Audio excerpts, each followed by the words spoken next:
जब हज़रत ज़ैनब के पिसर मर गए दोनों, था शोर के प्यासे लबे कौसर गए दोनों।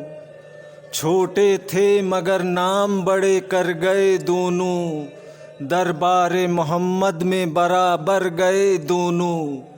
ज़हरा की तरह आशिक़ औलाद थी ज़ैनब, दो बेटों का तो मातम था मगर शाद थी ज़ैनब।